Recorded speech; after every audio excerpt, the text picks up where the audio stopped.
up.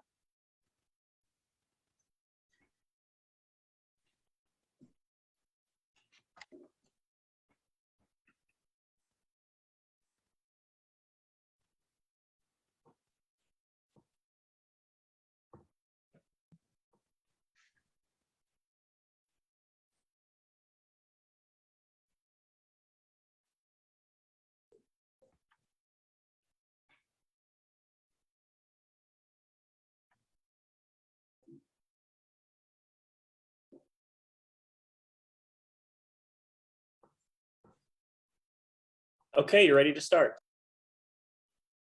Good evening, everybody, and welcome to the January 26, 2022 Ad Hoc Reappraisal Committee meeting. Thank you for your flexibility and meeting with us virtually for this session. And I will review our agenda for this evening, and then we will move into public comment. We have one person signed up for public comment. So our agenda tonight will be to listen to have a public comment period. And then Rachel Edens will be leading a part about property appraisal from an equity lens. And then John Hudson will talk us through tax rate versus property appraisal. Eric Kreger from the Property Assessment Department will talk through Property Assessment Part 1. So we'll have this in a couple of parts. Tonight we'll have Part 1 and then Part 2 next session. And then we'll have some questions that came to us and we'll try to answer those questions. And then we'll finalize our bylaws. And then we'll have the committee review the future agenda, and then we'll wrap up for the evening. All right, I will open it up for public comment. If Max, will you or Cassie, will you be Sure, there is a slight delay with public input, like 5 to 10 seconds. I don't see anyone queued up yet, and I don't see the person who registered to speak in the chat. So it doesn't look like we have any public comment. Okay. Then we will move to our first agenda item, property appraisal from an equity lens, and I will turn it over to our Chief Equity and Human Rights Officer, Rachel Edens. So much, Christina. Good evening, everyone. It's a pleasure to be able to come to you this evening and bring just a little bit of information about level setting what we've done so far, where we've been so far, and also looking at that through an equity lens, talking about what that is, and how we might look forward to the future. So I just wanted to take some time at the beginning of our session this evening to bring you a few of those things. So at the end of that, then I'll take any questions or thoughts or suggestions that you might have about what I might provide further. But Christina, if you would go to the next slide, please. So I wanted to start with this. Over the last couple of meetings, we haven't talked a lot, we haven't revisited exactly what we're doing as a committee, what the resolution is from our Board of Commissioners and what our committee's charge actually is. So I pulled out these two pieces, and also Christina will drop in the chat the link to the resolution by the Board of the Commissioners and also the Racial Equity Action Plan, because both of these points refer to that. So this is kind of a time when we can all say together, okay, well, why are we here? What are we doing? So there are two main points that I want to pull out here. So the first is the resolution from the board. And this is basically saying that they acknowledge and recognize that the property reappraisal process is confusing and largely misunderstood by our residents in the community.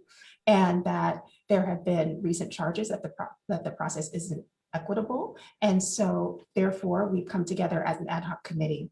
So all of the information that we've been gathering so far from our subject matter experts speaks to this, that we needed a level set on what the information is, what the process is, what property tax appraisal looks like, kind of from the very top and then funneling down in. Tonight, we're going to hear from Keith a little bit so we can talk about that a little bit more. And then the second part is that the board also supports this in alignment with the Racial Equity Action Plan. There's also a link to that in the chat if anyone would like to access it, including these 3 points. So it's to identify citizen concerns, provide guidance on future assessments, and also number 3, which is what I'm going to speak to tonight, is to provide input into equity concerns here. So in as much as our county has equity as a foundational focus and a goal, this is part of the charge. So we in the county are looking at everything, all of our policies, our processes, our procedures, all of the work that our boards and commissions do through an equity lens. And so tonight I'm going to talk a little bit about that. This is a conversation that we haven't had in an intentional way yet. And so I just want to start with kind of some basics on what it means to look at this from a point of equity and kind of clear up some language so we're all using the same shared vocabulary. Thank you, Christina. So this is a graphic that many of you have probably seen, or at least you've seen a version of it. Most of the time when this graphic is shown, it does reality, equality, equity. I pulled this one because it goes even further into inclusion, and I'll share why. So what I want to do is take this graphic and share with you all what this means in terms of our property appraisal process. So the reality here. So as you can see, this basically illustrates what it looks like when there are structural inequities in our systems. So we have one individual to the far right that is actually down in a hole, and the other one has to the far left has a complete advantage over everyone else. And so here, the analogy here is watching a baseball game. This could be engaging in any kind of process. And so you're seeing that one person vastly has more privilege than the others. And so here I just want to highlight and recognize that in order to do this work, we all together do have to recognize what the reality of the situation is. We have to look at where the inequalities have been, where the inequities have been, which is more important here for the purposes of our work together, and where we can go to go further to meet the places equity and also to reach justice and further inclusion, which is bringing together everyone in our community.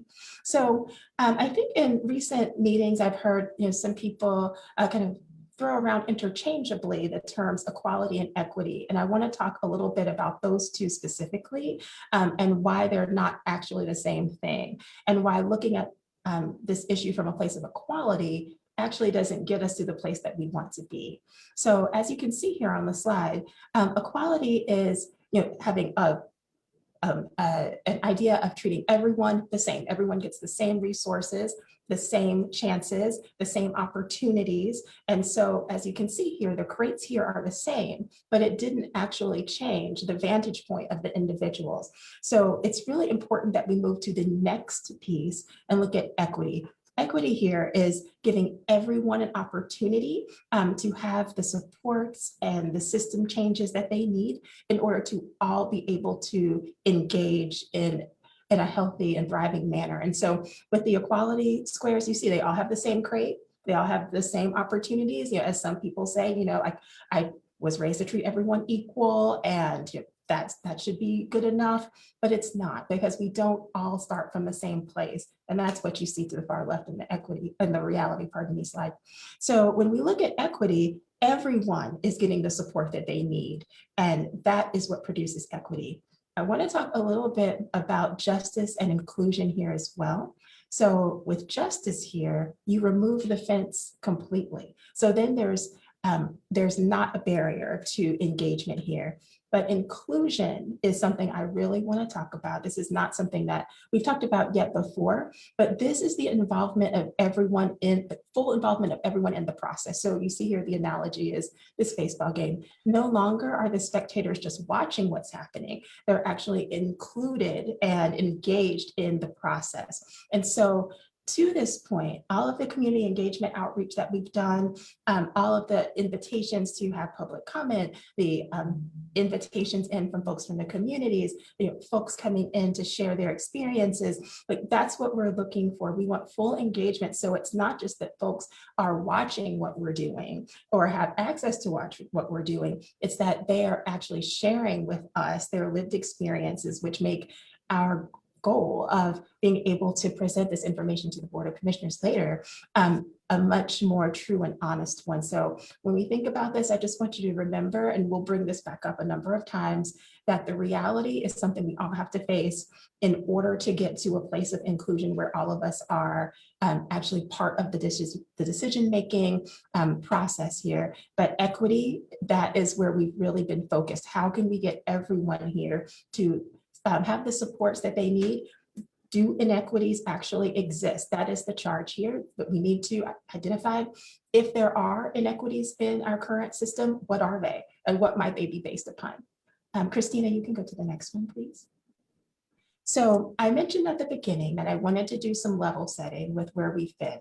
So we've talked about the importance of equity here, and we've talked about subject matter level setting. So these are the 4 individuals that we've had come so far to do an educational or area support piece around giving us the information that we'll need together. And so what I have on the left are the people that have come, the guest educators. And what is on the right are what should have been or were the key takeaways. I say should have been or perhaps were because I want to give everyone an opportunity this evening to think about whether or not this was what you actually took away. Because we really want to make sure that if there were pieces that weren't gained or gathered here, that we're able to go back, get you the education that you need as a committee so that you feel comfortable with what they brought up and shared with us on the floor. And then I have some additional comments to make about Dr. Mullen's presentation. I'll get to that in a moment. So beginning at the top, we started with Kirk Boone, who is a professor in public finance and government at UNC. So what we were intended to gain from that was information on what is the role, what is the responsibility of the assessor? What do they do? What are they responsible for in our municipal government? And also, what are the property appraisal methodologies and standards? So we really started big here, just with conceptual pieces. And then we heard from Chris McLaughlin, who is a professor of public law and government with the UNC School of Government, so coming from the same institution. And with that, we drilled down just a little bit more, and we heard about state laws and what are the state laws and statutes that govern the property appraisal process and what local governments can and cannot do. And so those were the pieces where it's like, well, maybe we could do this, maybe we could do that. Well, these are the parameters by which the state is currently operating. So, we can talk about that more if there are suggestions that folks have around that, or if you want more discussion, but that was what was intended to be gained there. Then Dr. Dwight Mullen, who is a retired professor, historian, professor emeritus from UNC Asheville. And he came to speak to us about the history of Black home ownership in Buncombe County, drawing from his research in his very large public scholarship project, the State of Black Asheville, and then specifically the impact of public policy decisions to date and their negative outcomes for underserved populations. And in his case, he was speaking particularly to Black residents of Buncombe County. And then last time that we met together 2 weeks ago, we heard from Larry Clark, who is the Director of Strategic Initiatives with the International Association of Assessing Officers. And what we were meant to get from Mr. Clark is the data that the assessor must consider in order to do their work properly, why the data is important, and how the data tells a story. So I wanted to lay that out, and then I'm going to go back just briefly to Dr. Mullen and why that was, why I want to highlight something specific about what he brought to us. So of these individuals here, Dr. Mullen is was the guest educator that is actually living in Buncombe County. This is someone who has been doing this work around this in the field of public policy at UNC Asheville for many, many decades and is considered to be one of our most valuable local public scholars on this issue. And so okay, I'm sorry about that. I just saw something pop up on my screen. And so having him come gave us a specific and very discrete and local view, rather than some of the higher, thinking about what are the concepts around this. Dr. Mullen brought us some concrete examples from what has been happening in Asheville and Buncombe County. And this was particularly important because of the last slide that we just saw. We have to take that into consideration if we're going to do this work well and properly, from a place of acknowledging and recognizing and embracing what the reality of the situation is. And so that we don't fall into just a place of equality, like, well, okay, well, we're just going to treat everybody the same.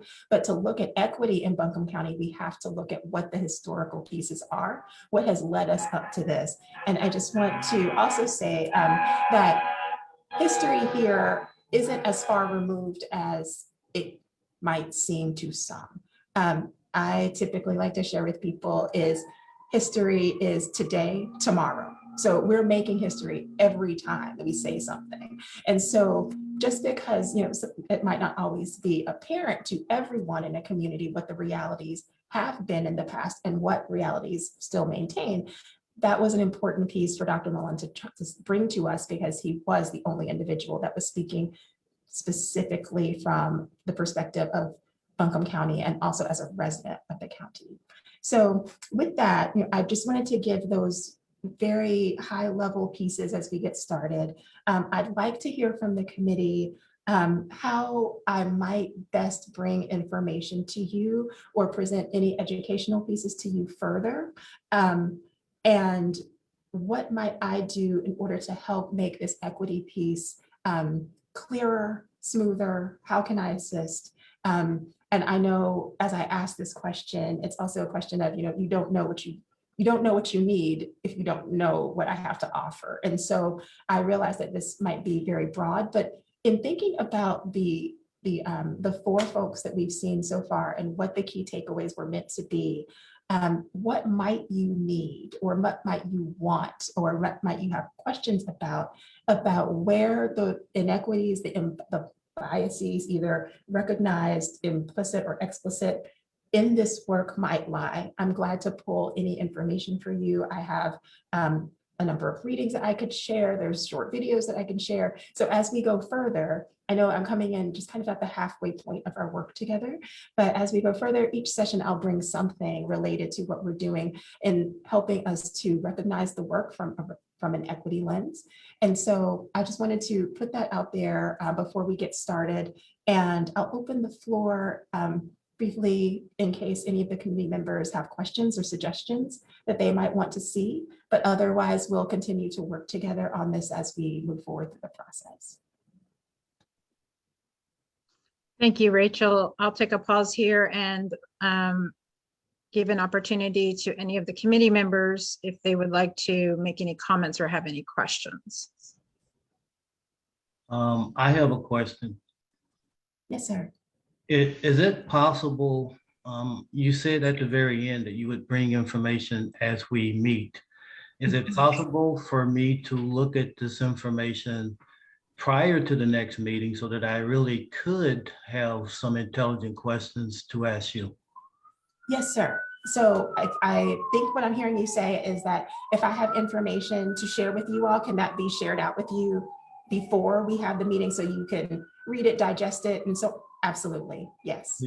Please. Yes, I'd be glad to. Okay. Thank you. Is anyone else from the committee like to make a comment or have a question? And also, just before anybody else, decides they don't want to say anything, I also want you to just take a moment to look at what is in this right-hand column on the key takeaways. Are there any things that are still fuzzy for you? Any things that you don't feel like you actually gained it from that? We just want to make sure that we get you the information that you need and want and deserve here. So even if it's not on your mind right now, please stop either Burnett or Christina or me at some point, share it in the chat, or email us later, committee members, to let us know. We'll be glad to try to get that for you. This is Brenda Mills. Thank you so much, Rachel, for the presentation. It was great. I think I'm in agreement with your takeaways that you have, so I don't have anything to add. I say this with a little trepidation because I know we have to always be careful about bringing best practice type stuff because we're North Carolina. We're not California. We're not any other state. But if we can find other ideas around things that we probably can consider doing, that would be awesome. And I'll be doing some research as well. So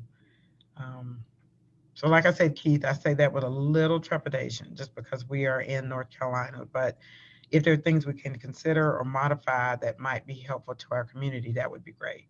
And thank you again for the presentation. Oh, absolutely, Brendan. Thank you for saying that. And I think that that's really valuable. I'll echo that we are a different market, but I do know that we can do some research around what comps might be doing work that is similar, or that, like you said, have a model that we might be able to appropriately tweak for our work together. So that's something I'll do some research on as well prior to our next meeting, and I'll share out with you all. Hi, Rachel, this is Bobette Mays, and thank you for the presentation. I thought it was awesome.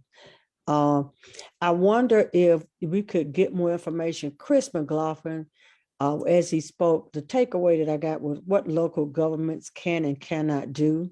Mhm. And I think that's something that I would really like for us to get more information about so we can take that back to our communities, because I think there's been, if we'll look at what he said, and then let's drop down to what Dr. Mullins gave his presentation.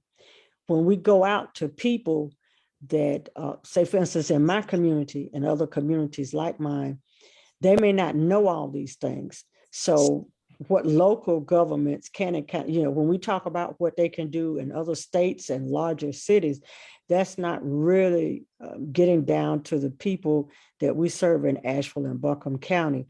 So if that could be brought back to a point where of understanding what the local governments can and cannot do, that would be very helpful. Absolutely. Thank you, Ms. Bobette. I'd be glad to.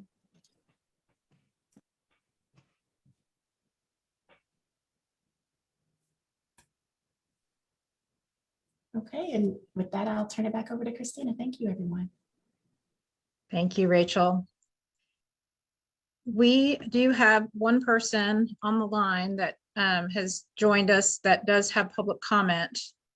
So I want to make sure that we honor that public comment piece and invite them to share what their thoughts are and with the committee. And so I'm going to turn it over to our communication folks to have this person join. And I believe their name is Katina Rice, or Rice Katina. It's displayed as Rice Katina, but I wonder if it's Katina Rice. I'm not sure.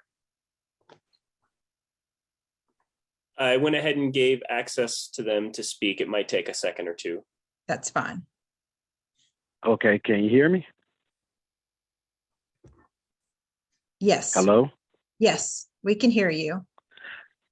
Okay. Yes, I was just having just a question on equity and inclusion and reparations, and trying to figure out if the county and the city are approving and selling property to out-of-state real estate investors from Florida, Texas, and upstate New York. And they're building these apartment complexes, and they're building these hotels, and they are useless to the natives of Asheville, such as the hotels. Locals cannot rent a hotel here. You're told that we do not rent to locals. So obviously that does not help us.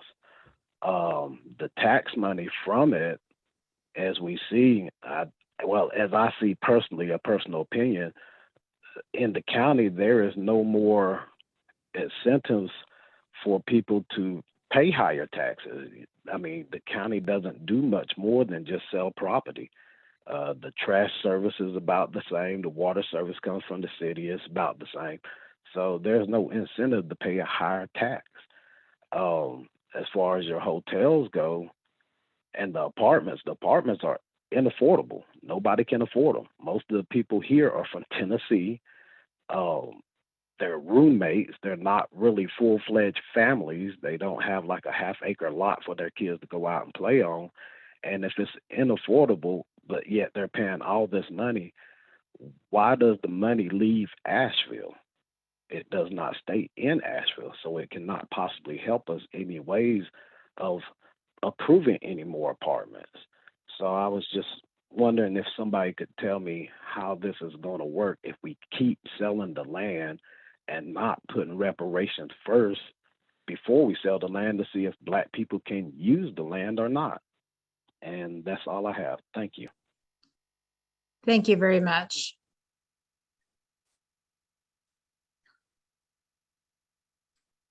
Max, do we have any other public comment? No, nobody else is in queue. Okay, we will move on our agenda. And we have John Hudson, who is the interim county budget director, with us tonight to talk us through tax rate versus property appraisal. And I will turn it over to you. Thank you, Christina. Good evening. I'm John Hudson. I'm the interim budget director for Buncombe County. And we're going to talk about the property appraisal and your tax rate and how your property taxes are calculated.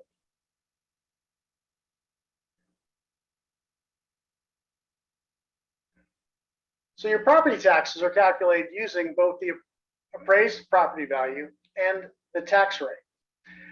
I had Christina email out a handout to the committee earlier, which might be useful to you as we review this material this evening.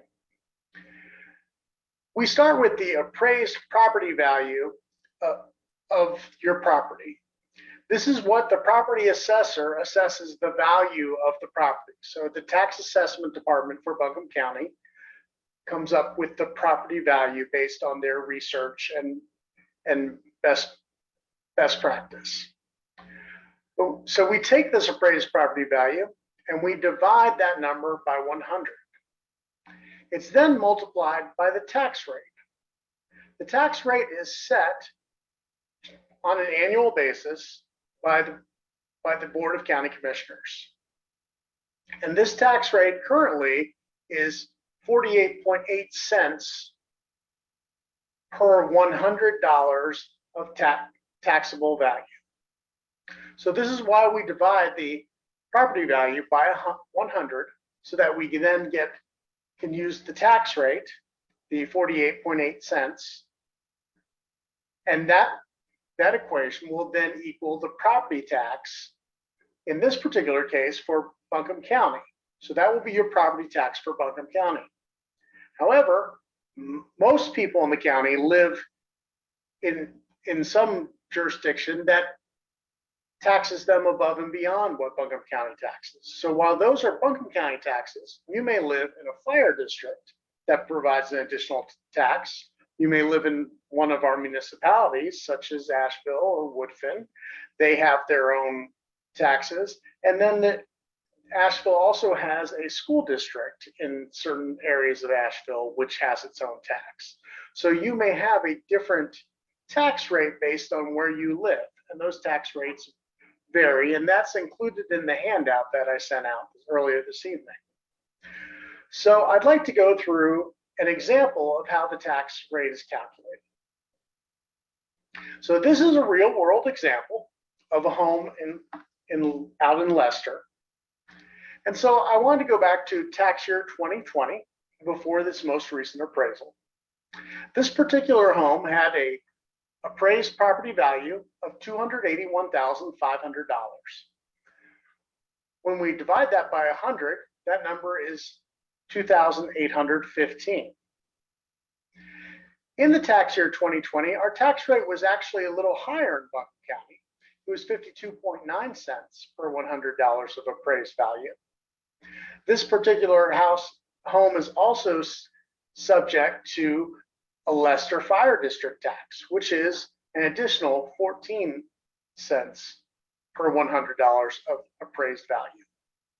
So if we multiply the 2,815 by the 0.529, we get $1,489.14, and then do that 2,815, again by 4.14, we received $394.10. So the total property tax for this property in 2020 was $1,883.24. So the portion of 1489.14 went to Buncombe County, and the $394.10 goes to operate the Leicester Fire Department. In 2020, we had a revaluation. This home was then revalued at $343,100. We'll again divide that by 100. That leaves us with $3,431. The tax rate was reduced from 52.9 cents to 48.8 cents to alleviate some of the tax burden based on the appraisal, but still meet all the needs in the budget that Buncombe County commissioners felt strongly that they had to meet for and have about a budget that met the needs of our community. The Leicester Fire District tax changed very slightly to 14.03 cents per $100 of appraised value. So the equation now, the equation is the same, but we have different numbers. The 3,431 times the 0.488 now sends $1,674.33 to Buncombe County. And that same number times the 0.1403 sends $481.37 to the Leicester Fire District. This bill is now $2,155.70 in tax year 2021.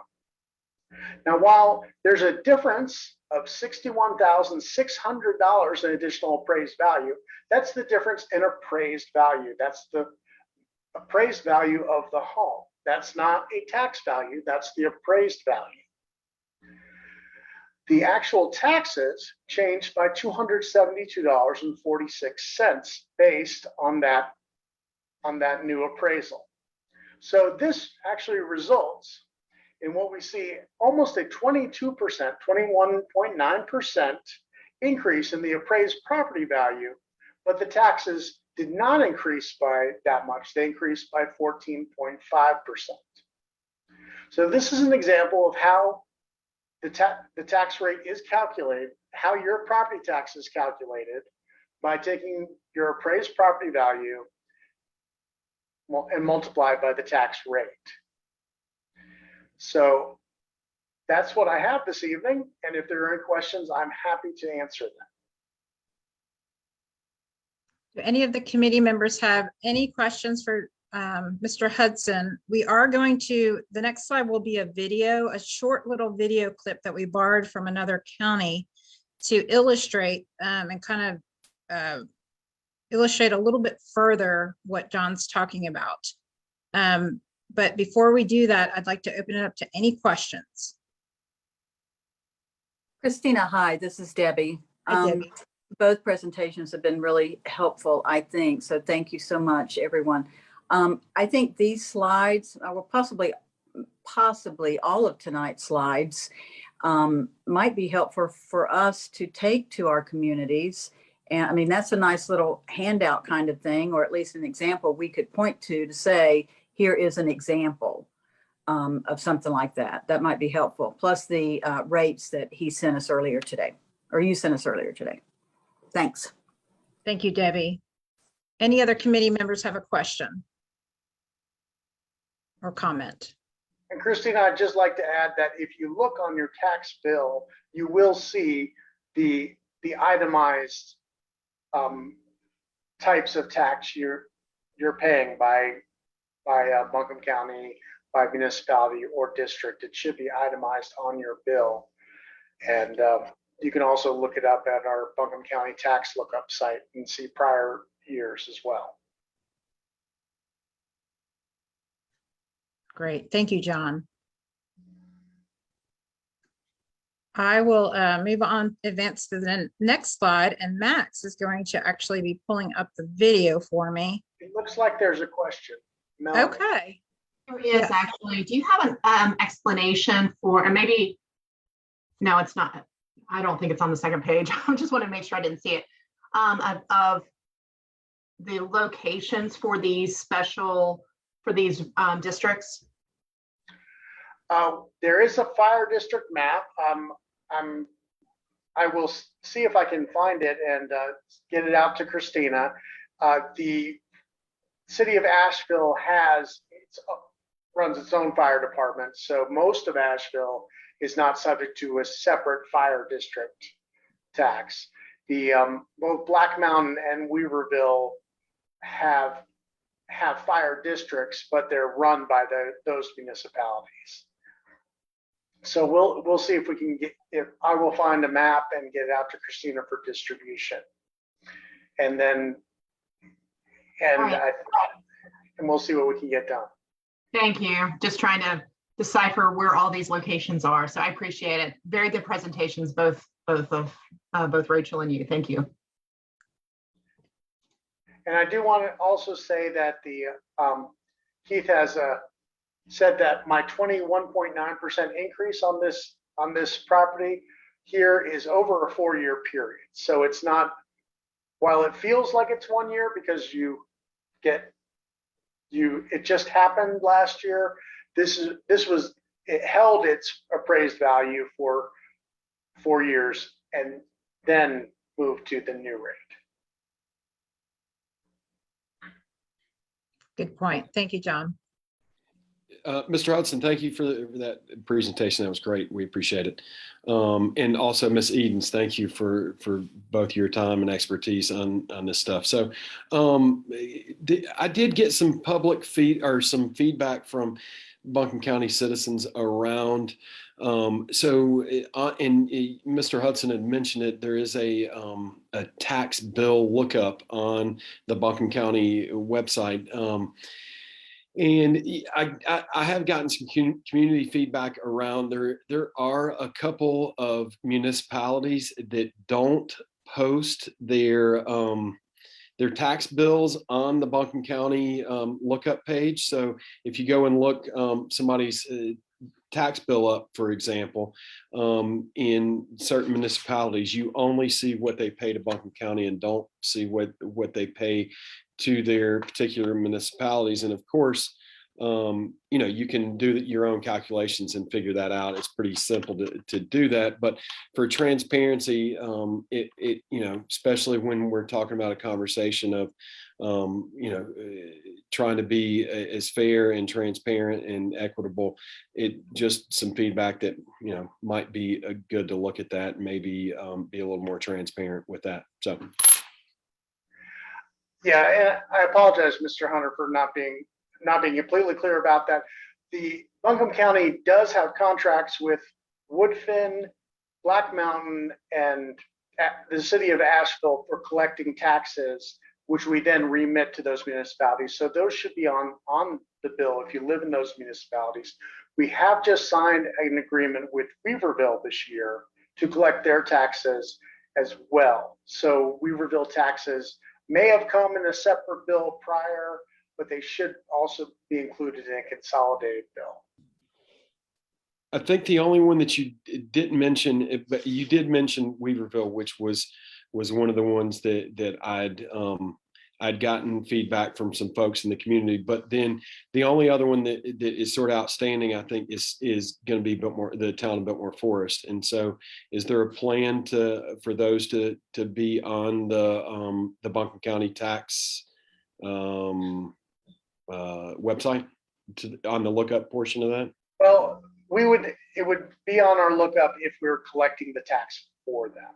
If they collect their own tax, if they mail out their own bills, we don't have specific information to that. We don't have access to that information, and we don't know, frankly, how much they're collecting because we don't see that. Fair enough. Thank you. John, this is Bobette, and I'm going to say I really appreciate your presentation. It gave me things that I did not know. I have learned from that.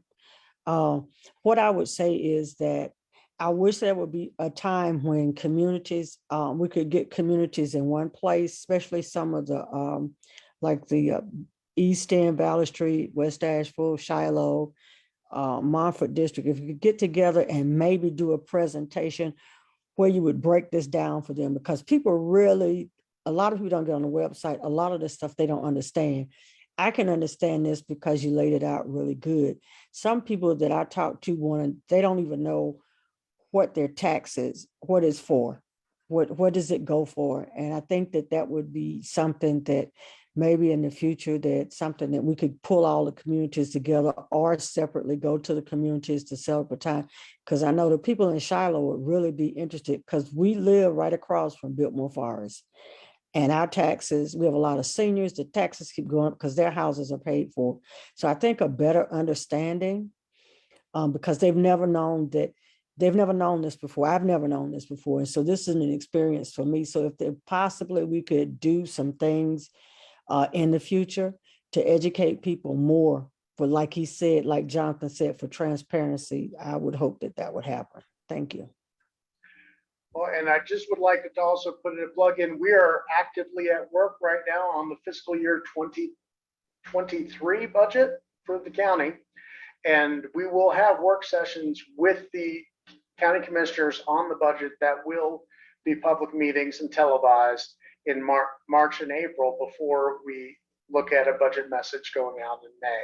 So we do have a lot of meetings about this, and they're public meetings. We don't have a lot of viewership all the time, but we're happy to have folks view those meetings and provide comment and provide feedback to us.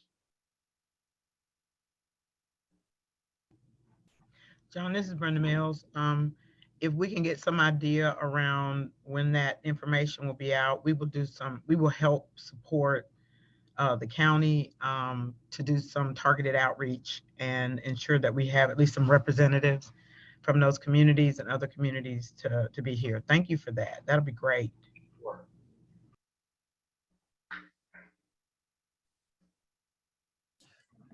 John, I want to chime in real quick. Also express what the committee has expressed, that I appreciate this presentation. The one thing I might like to see added to this particular slide that we're on right now that I think might be an additional level of clarity would be to include some of the tax relief programs in these calculations. So just show an example, if somebody were to qualify for a senior exemption, what does that do to this series of calculations? I think that would just be helpful to see as well. So otherwise, I appreciate this. Okay, thank you.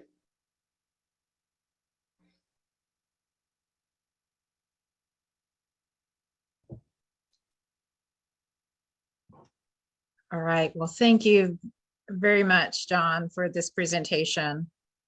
We are going to move into the video that expands upon what you've talked about, and then we will move into the property appraisal departmental view.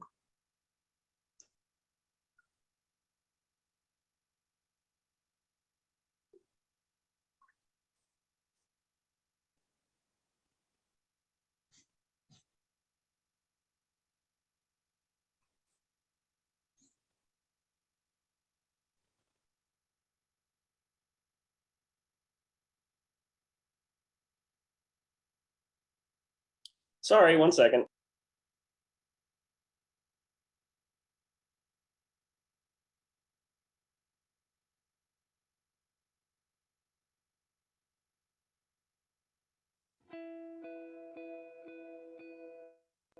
So there's a lot of misunderstanding about the role of assessors and how they affect the property tax that homeowners pay. When someone hears the term assessor, they seem to think of a scary figure reaching for their wallet. Not so.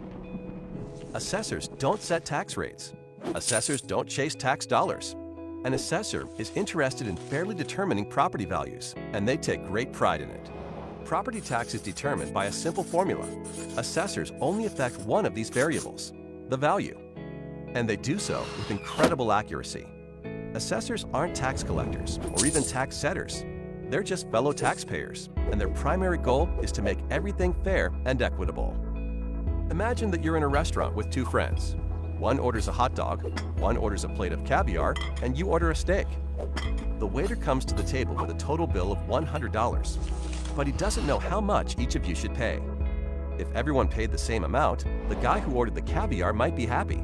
But what about the guy who ordered the hot dog? Enter assessors. The food is your property. Just like these meals, some people's property is worth more than others. And it's the assessor's job to determine how much each property is worth. That's it. So in the same way the value of these menu items would need to be determined, an assessor places value on properties to ensure fairness and equity. After the assessor determines the value of each property, local governing bodies will set their budgets for the coming year. They set the tax rate in order to produce the dollars needed for their budgets. The value of a property does not affect the amount of property tax needed. The sum total of all those budgets is a set number that has to be divided up among all the property owners. So even if everyone's value was cut in half by the assessors, the tax rate will be raised in order to generate the same amount of tax revenue. The assessors don't determine the taxes you pay. They just determine the values of properties to keep everything as fair and equitable as possible. When you notice a change in your property's assessed value, that change is the result of a never-ending quest for fairness and accuracy. Assessors are graded on their performance, so there is a detailed system to get accurate valuations. First, the assessor looks at similar properties that have sold, their sale prices, and the terms and conditions of each sale. That's the reason your home won't just be compared to the place next door. Studying things like square footage, age, and location helps assessors determine how comparable another property is to yours. Even seemingly small details, like an extra bathroom or finished basement, can result in significant differences in value in two otherwise identical homes. Assessors maintain a thorough database of real estate information to make this process as precise as possible. Changes in value are typically the result of local real estate market sales or major changes to a property. Remodel a kitchen or finish your basement, and your property's value could increase. When you see your home's assessed value, you can rest assured that the number has not been drawn out of a hat, nor generated with anything but equity and accuracy in mind. Long story short, assessors are here to help, not trying to hinder.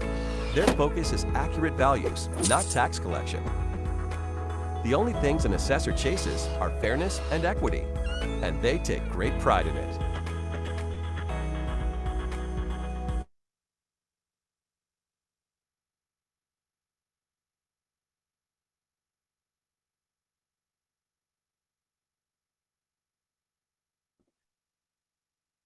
Thank you, Max. I'll get back onto the presentation.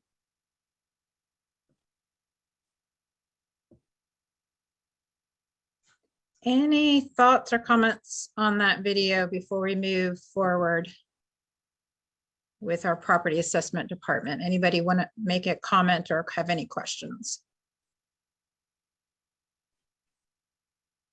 Well, I'm sorry, guys. When it comes to the assessment of the properties, the tax structure is fair across the board. How the taxes, the numbers processed. When we talk about fairness and inclusion, the breakdown seems to, from what I can see right now, starts from the assessor. If the assessor, as wonderful as this presentation was, if the assessor is biased in one neighborhood opposed to the other, the assessor can drive down the value of that property. Am I correct on this, or am I? Isn't this how we start red lighting districts, communities, neighborhoods, by the appraised value? It's the only variable.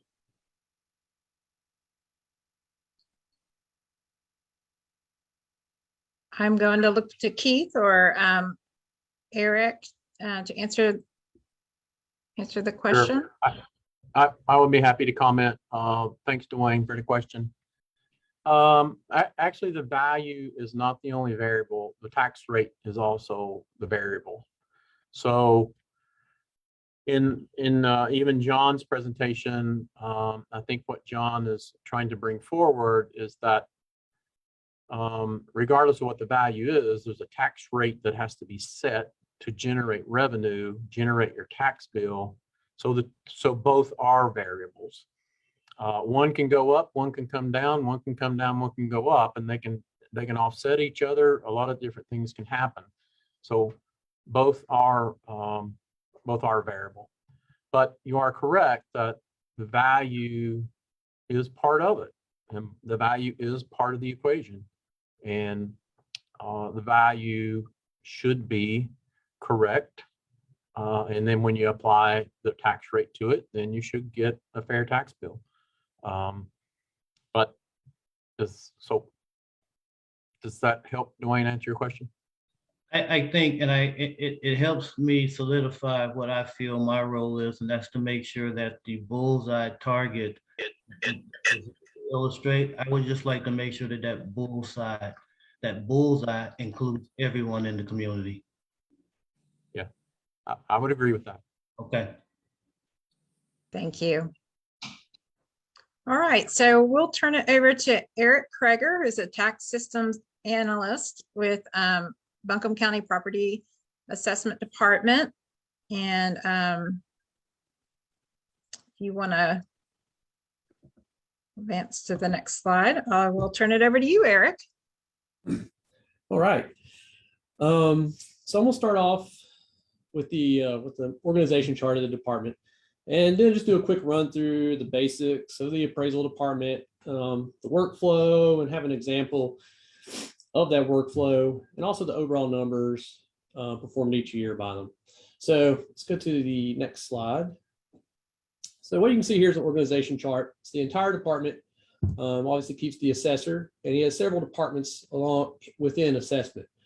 There are a total of 22 team members. And if you go to the next slide, in relation to the importance of this committee, there are 8 residential appraisers, and along with one of those appraisers being the chief appraiser and the supervisor for that department.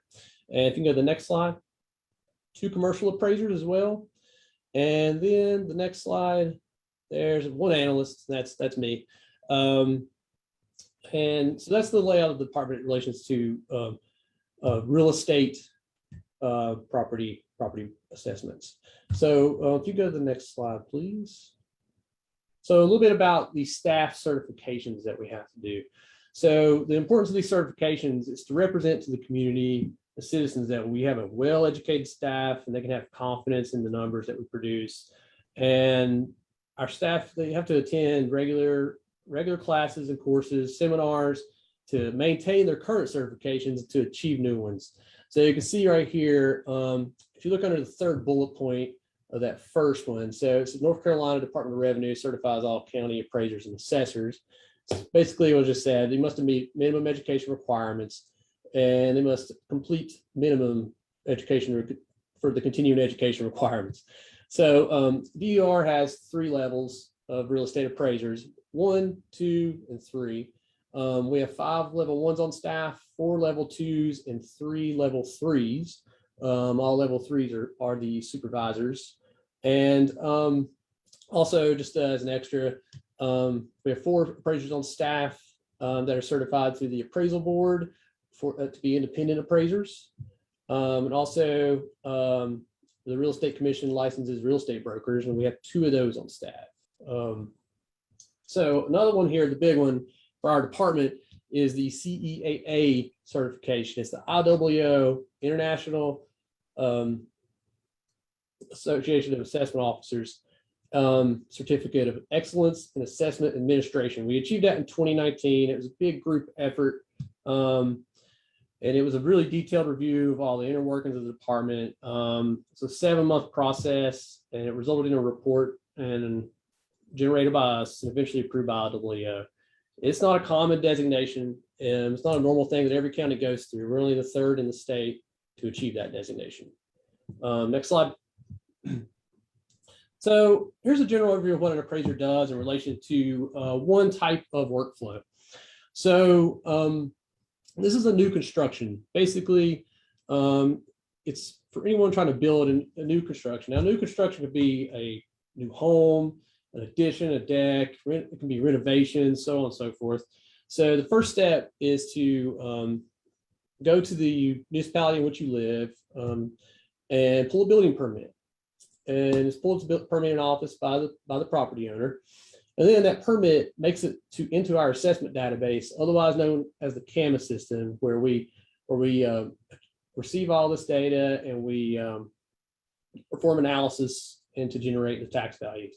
So the permit information, approved building plans, and everything are imported into this database for folks on staff here to perform the work. They're imported digitally, and also some municipalities still require us to input that permit information and the building plans manually. Next slide. So you can see step 3 and 4 here.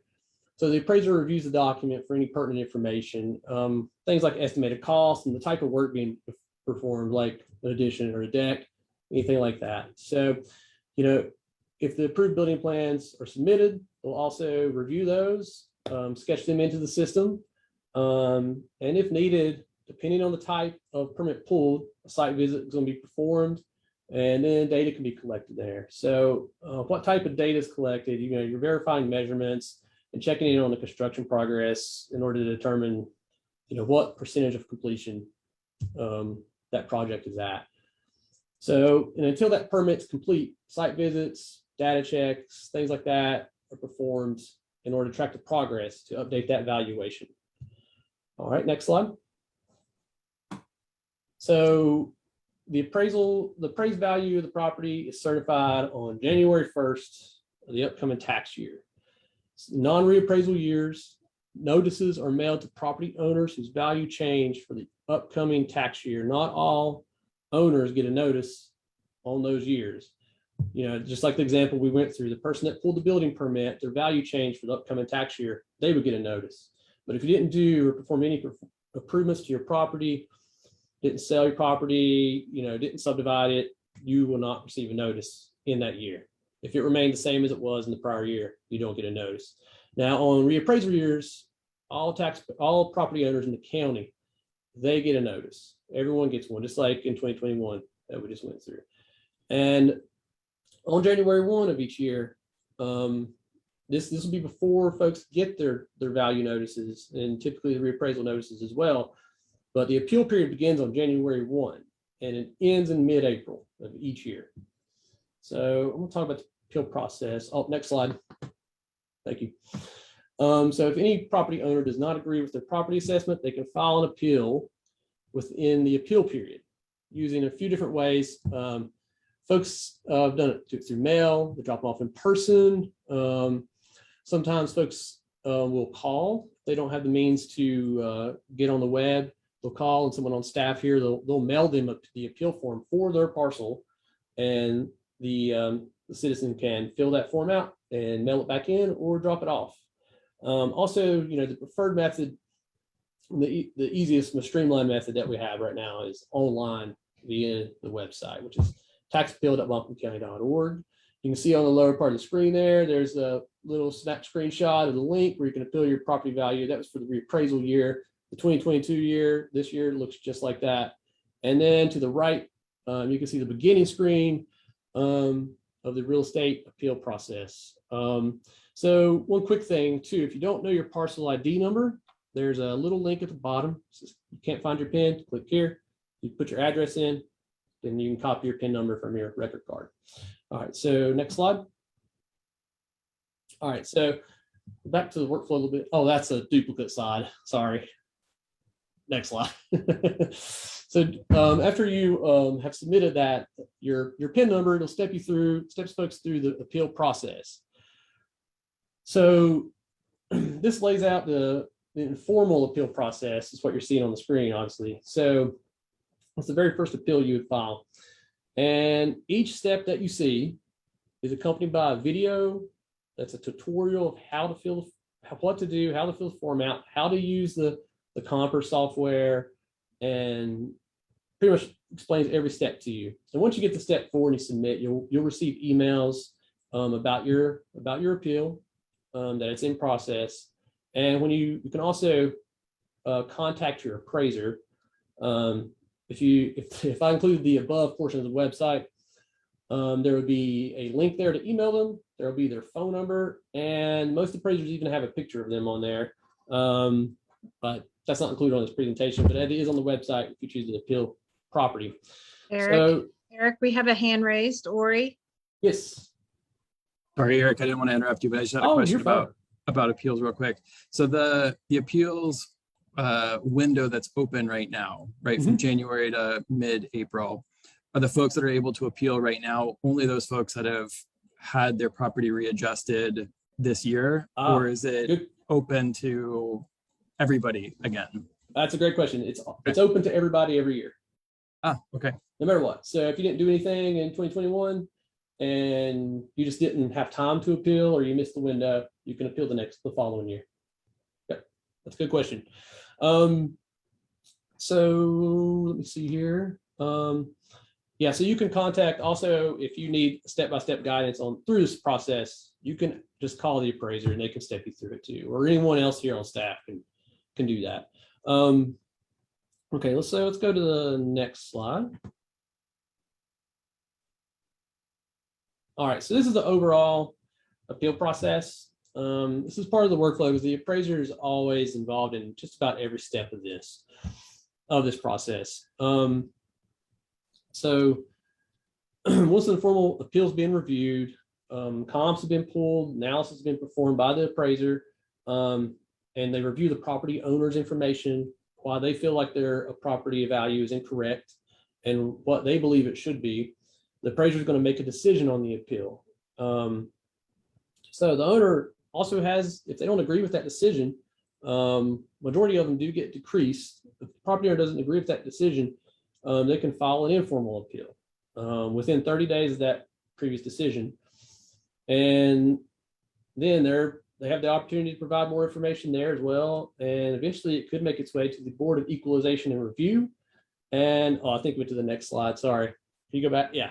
It'll make its way to the Board of Equalization and Review, where they'll have a hearing and they'll hear from the county and the taxpayer, and they'll make a decision. And if they don't agree with that decision, they can appeal that as well and go to the Property Tax Commission in Raleigh.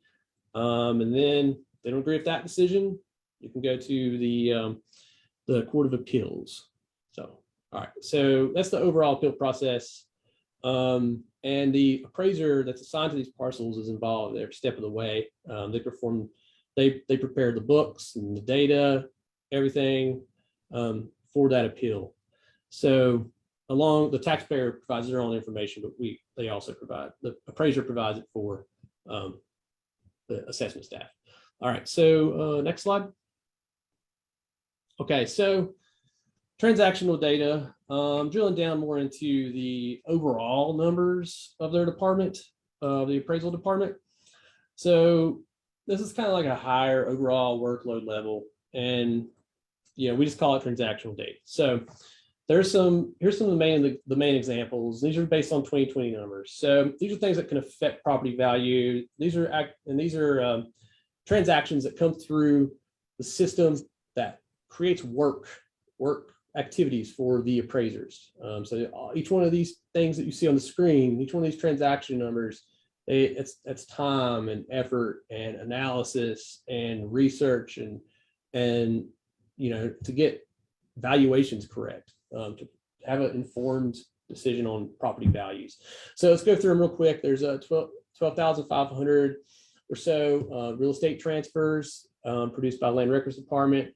Also Land Records, they maintain all the mapping in the county, subdivisions, combinations. There's around 3,500 or so transactions for those in 2020, and then building permits. We just ran through one process of that, and in 2020, that process, in a sense, was performed around 5,700 times by staff. All right, so, and then just touch through the appeal process. So these are kind of what I'm calling as other transaction types, more the unknowns.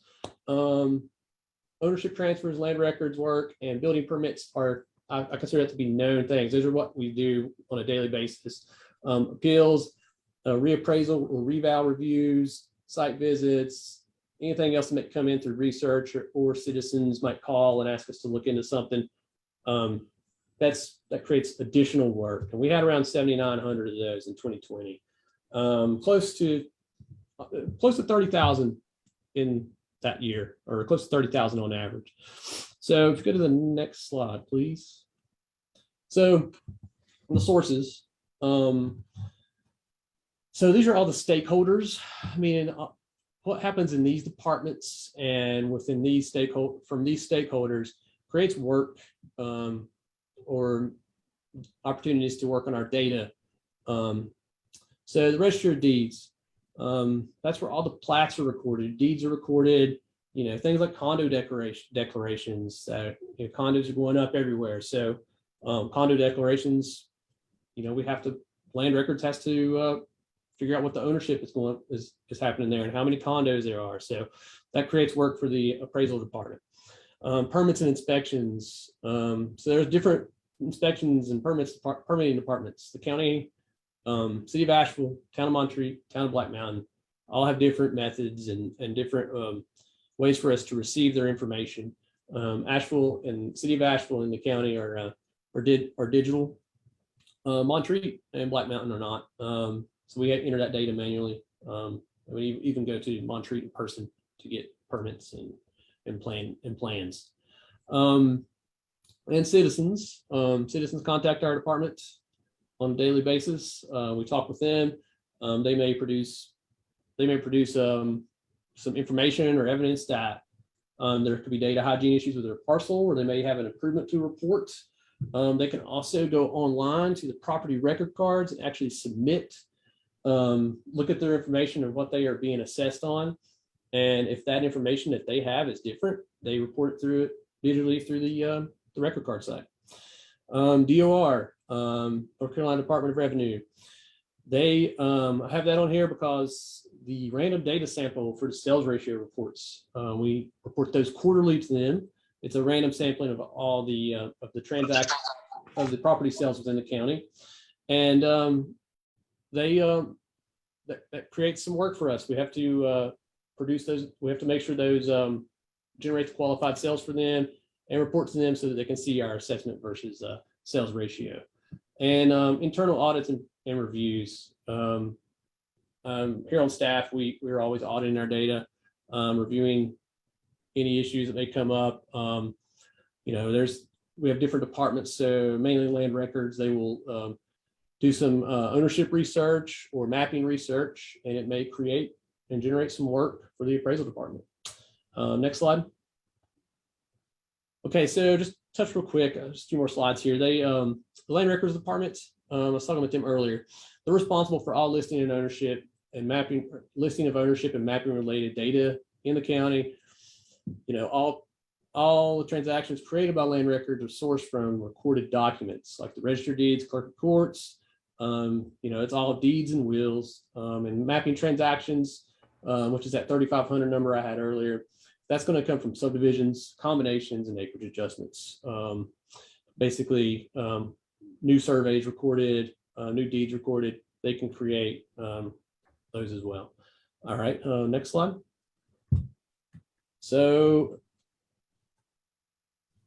building permits, I just went through that process. So all permits and approved building plans, they're imported into the CAMA system. Now, CAMA system, that's the appraisal system that we work in. It's a program called Assess Pro. Like I said earlier, it's where we enter our data and produce our values based on the information that we have. And you know, those plans are entered digitally or manually, depending on jurisdiction, and they're all reviewed individually, and 5,500 on average. And I touched on all this. So everything that comes through here on a building plan and permit, I'll jump down to value change. It can result in a change of value for a parcel of land. So next slide. Other transactional data. So touched on that a little earlier too. So aside from the daily workflow, which is what I call those other ones, the land record stuff, information and building permits, these other things come up. So owner requested updates and reviews, that that goes back mainly to the PRC site, the property record card site. Research related updates. They come up through audits through the land records department, and the citizens provide us research projects as well. And DOR data hygiene reviews. Again, that's the sample data for the sales ratio. Also, one thing the DOR does is the year before reappraisal, they request our listing data, like building measurements and things like that, to make sure that we are within a tolerance of accuracy. They take a 1% sampling of that, and then they determine what type of reviews we need to perform for the upcoming reappraisal process. And miscellaneous, that's a little bit of what I've already covered there. So miscellaneous, like I said, they result in internal audits, and can come from all kinds of different sources. And the appeal process. So depending on the year, you can have, mostly reappraisal year can have a high number of appeals. And then, non-reappraisal year, you just won't have as many, and won't create as much work as a reappraisal year. So I think that's all I have. Eric, we have a hand raised, Melanie. Okay. Thanks, Eric. Great information. So just from this slide, so we can assume that on average, there are less than 7,500 appeals per year, since that's lumped into this. Yes. So there are less than 7,500 appeals per year. We had, I don't know the exact number in my head. Keith might have that number in his head, but we had less appeals than that this year, which is a low number of appeals. You had Eric. Yep. Melanie, we in a non-reappraisal year, we will have no more than 500. Okay. And then in a reappraisal year like this past year, This last reappraisal year, we had about 8,000. and of those, Eric, you said that the majority resulted in a decrease in the appraised value. Did I hear you correctly? Yes. Do you have the exact value? I don't have an exact number. I'm gonna write that down and see if we can provide that number. Okay, thank you. Later. Good information. Thanks. While Melanie's on that, I just took some notes while Eric was talking, and I had a couple of follow-ups on that too. And I just took a couple of notes just in Eric or Keith, and it doesn't have to be tonight, but maybe if you can send an email out or let us know. So I just wrote a couple of notes. How many appeals in 2021 during the reappraisal, and the percentage of which, how many of the values were lowered? And then if you've got any kind of data around like areas of town where most of those were lowered, or the price range in which most of those, or if we can get some kind of I don't want to use the word demographic because it's not really demographic, but like I wrote down a couple of notes: areas of town, price range, type of properties, whether it be residential or commercial, or things of that nature. So I'm just interested to see that. And then something that you brought up, Eric, that I think is important for this board to hear, but also the community at large, is really about that the sales ratio that you guys send out to the NCDOR each quarter. I think I'm a licensed appraiser. I understand what you guys do, but just the normal layperson in the community does not realize that you guys are sending these things out to be reviewed quarterly versus sales price and ratios and all that. So I think, that great point. I'm glad you brought that to the board, but I also think it needs to be messaged to the community as well. So, thank you. Thank you for bringing that up. Oh, thank you. Yeah, and any the data that you guys might request or need, we can get that together. It takes a little bit of time, but can definitely do that.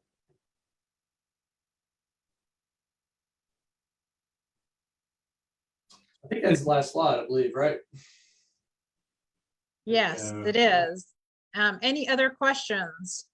Just, I'd like a follow-up if Eric's got a moment. So on most of the reappraisals, if I understand this right, they most of the time generate a reduction in the tax rate.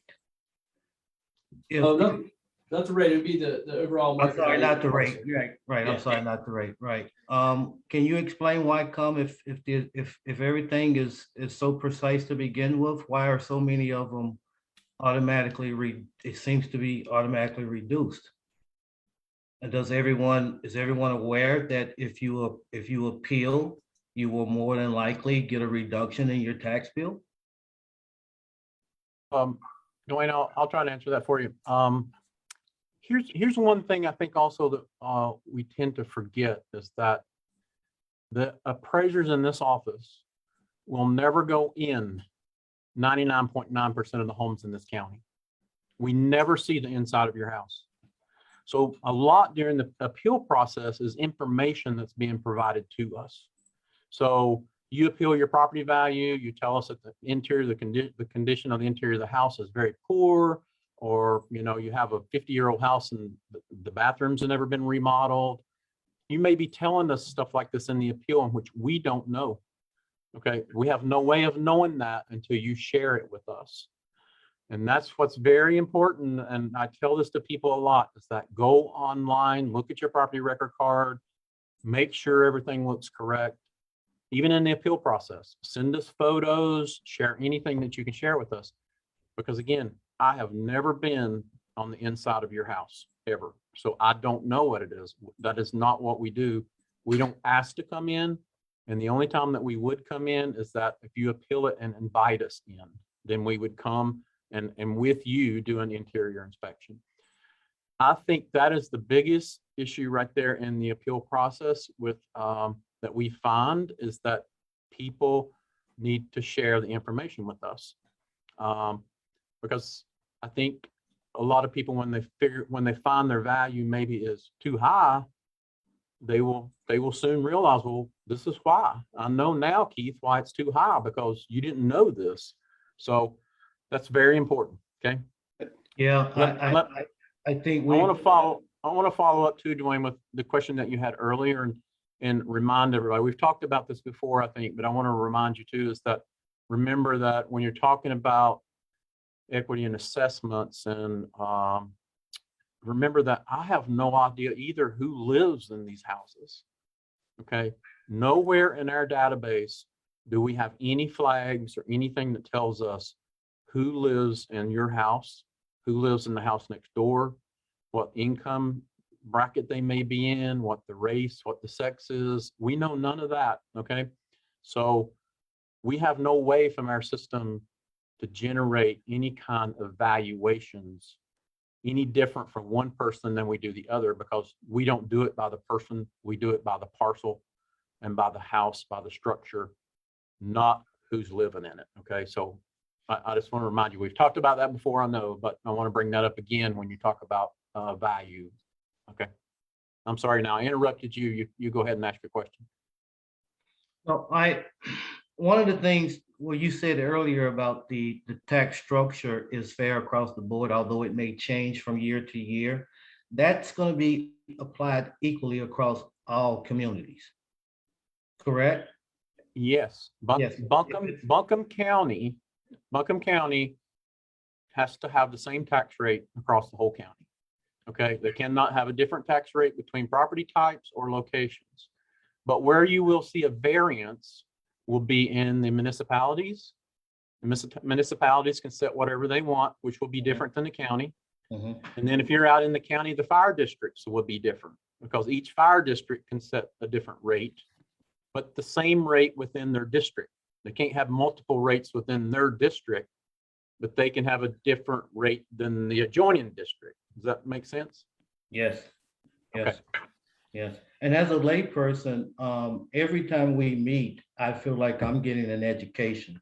But the average homeowner isn't going to go through this and understand this.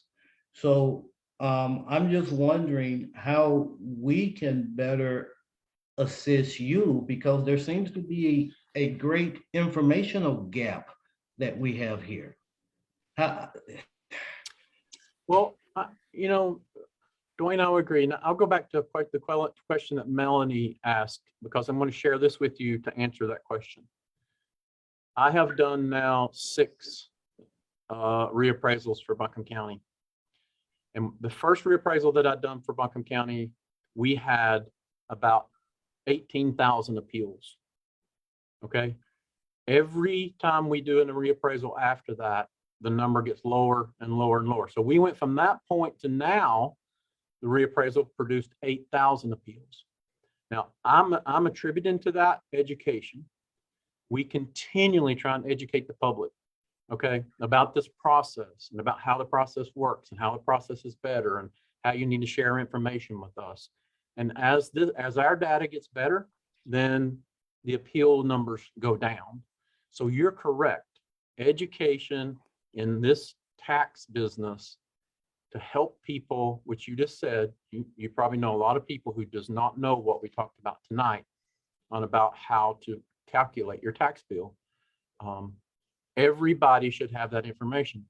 And really, I'm hoping from this committee, we get some recommendations back about some ideas on how I communicate that better to the citizens, how I help them understand that. Where are we dropping the ball? Where did we miss it? Because we continually are looking for places to do that and different ways to communicate that out to the citizen. So if anybody, in the end, if you can make some recommendations on how you think we could better do that, then please do, because I would love to hear it. Yeah, Dwayne, Keith, let me tag on to that for a second. This is Debbie. As a member of the Equalization Board for the county as well, I know staff is always trying to think of, and I think that is a big issue, is education, getting that information on how things work out to our communities. And as a member of the Equalization Board, we have spent time every single year trying to say, what else can we do? Flyers, information, info into the tax website. So yeah, I think anything else that we can add to that list. And I think over the past, I would say, I don't even remember how long I've been on the board, but I know over the past 4 or 5 years, we've added several things to that the county has been willing to get out there. We're getting it, the information about the new businesses coming into town. We're getting that out to all of the commercial brokers. So there's a list, but I think we need to add that when and if we can. Thank you, Debbie. I think Melanie had her hand up. I did, and then I was thinking maybe I wouldn't ask it, but I will. Is there with these appeals? So Keith, you said that when you first were in your role, that there were maybe 18,000, so maybe 2 or 3 times more appeals than there are now during a reappraisal year. And I think that Jonathan asked it, but I would just like to reiterate where are the appeals coming from now? And is there an equity issue in the process of filing appeal? I don't know the answer. I'm just asking the question. So when we looked at the appeals for the 2021 reappraisal, we found no clusters. Okay, we were looking for clusters. We were looking for every house on the street. We were looking for those kind of identifiers to show us if something went wrong on even down to the street level. And we could not identify. And Eric has this information, and maybe we can share this with you at some point. We can take a look at the map, and you'll be able to see the points and where all those appeals are at. And I think they are fairly scattered pretty fairly across the whole county and the city. I don't think you'll see the clusters in which you might be thinking is there. But I have not saw it. Was there another part to that? Was there another part to that question? I think the other part would be the process, but we can talk about that at another point in time. Okay.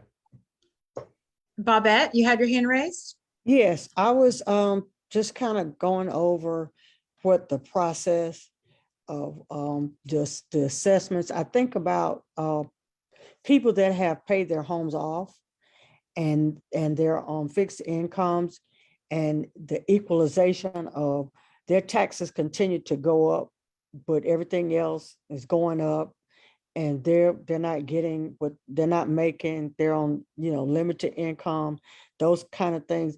I'm wondering if there's a way that that could be balanced out for people that are homeowners. I also will know that I know you talk about the comps in the area, but you have areas where the people have been in their homes for 30 and 40 and 50 years, and developers come in and they'll find that open space that's privately owned, and they will construct homes, and the homes are so expensive that raises the comps up in the neighborhoods, and the taxes go up for the people. Is there any way that could be balanced out? And I'll say that because I do live in Shiloh, and I'll say it again, I'll keep saying it. I live in between Forest Lake and this new development called Rangley Way. The houses are in Rangley Way are probably 400,000 on up. And that makes the comps in our area. So people that own their own homes, that have paid them off, that they don't have a mortgage, their taxes are going up higher, and them being retired, it gets to be a strain on them. And I understand about the comps, but we also have, I know we talked about commercial property. We have people that want to come into our neighborhood for, they want to build office buildings. And when they talk to us, and they say, because our property is cheaper in our area, when you go to appraise what our properties are worth in Shiloh, it's cheaper than if they go down to Biltmore Avenue or even on Sweeten Creek or Hendersonville Road. I'm wondering if there's a way that anytime there can be a balance for people that may be struggling, that because there's a difference in, if you pay a mortgage, you do not see, it's not hurt you as bad when the taxes are raised every time that the appraisal. But if you own your own home, you feel that. And I don't know, if maybe they're not understanding why and how, but what we can do, because when I go to them and ask them about it, they'll tell me that when they went for the appeal process, that because they had worked and they might receive a check from their husband, they make too much for their taxes to either go down or they be eliminated at all. So I'm wondering if there's a way that as we go through this process, that we could have a balance and maybe some structure of how we can deal with some of those kind of issues for communities. So, Bobette, I think we continue to ask this, a lot of great questions around that. And I hear that a lot from not just you, but a lot of people. But I want to assure you of this, and we're going to talk about this in part 2 of this presentation about creation of tax neighborhoods and communities and how we do that analysis and how we create those. But what I want you to know from what you just said is that Forest Lake is not being compared to you. That new subdivision that you have down the street from you is not being compared to you, okay? We are not using those as comps for your property. And that's what tax neighborhoods are about. Forest Lake is a tax neighborhood itself. We only compare the properties within Forest Lake to Forest Lake, okay? Where you're at in between, there's a neighborhood there too, and we only compare you to like properties. So I'm not going to compare. I mean, to tell you the truth, Bobette, I don't know where you live and what even the value of your house is, but I'm not going to go down the street to a $500,000 neighborhood and compare, other houses in Shiloh that may be 50 years old to those $500,000 houses. And I see Jonathan raising his hand. Yeah, just to further that, from the guy that was on the last time, and Keith, correct me if I'm wrong, but he went through that that chart and showed where, let's say, for example, Shiloh, if you've got a 1920s bungalow, and then as Miss Bobette had mentioned, that they're buying up all the vacant land in between houses, extra lots, and building these new houses on it. And so, Keith, if you will, correct me if I'm wrong, but what the gentleman said last time, and then also what you're alluding to tonight, is the fact that that 1920s bungalow that's been there for 100 years now, and may or may not have been updated, as Ms. Bobette spoke about. And then you've got a brand new house next to it that there was an infill build. And so those two properties would not be compared to each other either, correct? That's correct. They might exist if it's just one kind of pointed here and there mixed in that neighborhood. They might be in the same tax neighborhood, but we're not going to use them as a direct comp for a 1920s bungalow. Right. We do separate them in our own way. And you're right, Jonathan. I think you're talking about the slide that Mr. Manicosi showed, which had the 4 land comps on it, I believe. Is that the one you're referring to? Well, yeah. No, I think he had one that was, the example was like a 1950s and I don't remember exactly, but like a 1950s ranch. And then they started showing the different years in which they were constructed. And he was like, well, you got to throw these out because they wouldn't necessarily be comparable because they're not of the same vintage and I'm not the same style and things of that nature. So I just want to make sure that everybody's understanding that correctly, that they would, your department wouldn't necessarily or wouldn't in fact use a brand new construction in Shiloh versus, and I'm using that as an example because that's what we've talked about, but in Shiloh versus a new infill new construction, house. More than likely you wouldn't use those as comps for each other. Now they would be in the same neighborhood, but you wouldn't necessarily use that to come up with a value. And that's true. And even if the owner, even if you, Bobette, appealed that, let's say on that reason, and it went to the Board of Equalization and Review, Ms. Lane and Ms. McKinney, who being on the board, would look at me and say, Keith, what are you doing? Okay, because that's not the comparable you should be using. So we don't do that. Now, let me comment on, it's the same example for some of the issues that Mr. Manicosi brought up, is that we would not take Montford and compare it to Kimberly. We would not take Kimberly and compare it to Sunset Summit. These are not comps in any way that we would use, land, house, or otherwise. They are in their own market areas and they have their own comparable properties, but they are not comparable one to another. So it's really the same question, even on those. That's just not how we do it. But we will get more into that next time when we talk about the creation of neighborhoods and so on. So, Ms. Bobette, I don't know, did I answer all your questions? I know we were talking about comparables. You were talking about, maybe you're talking about exemptions, people applying for exemptions. But what I would encourage you, Ms. Bobette, is that your community, if they're concerned, they need to appeal. Okay. They need to go through the process and let us talk to them and because we educate people too through that appeal process. Okay. Yeah, and part of what I was hearing, because I think one of the misconceptions is if we keep Shiloh in our radar, is that the new property complex is being built is raising up the property value. But you guys have a complicated formula of how you are appraising these units and this property, and it actually gets down into the weeds, because we all think that if someone builds a house that's more valuable in my neighborhood, it's going to raise up my property value. I think that's a general conception that most lay people believe. But what you're telling us now is that really is not the case. And that is not how, that's not the formula that's being used at all. No, because Dwayne, I'll tell you too, is that if I come to your neighborhood and I built a brand new house beside yours, built in 2021, and you've got a rancher sitting beside me that was built in 1950, okay, I can't really develop a fair value on your house based upon the brand new house that was just built next door. You got to consider depreciation. You got to consider different in design. There's a lot of different things that come into play when you're talking about difference in value. Now, one thing that could be influenced, now I'll be honest with you and tell you this, is that one thing that could be influenced would be the land value.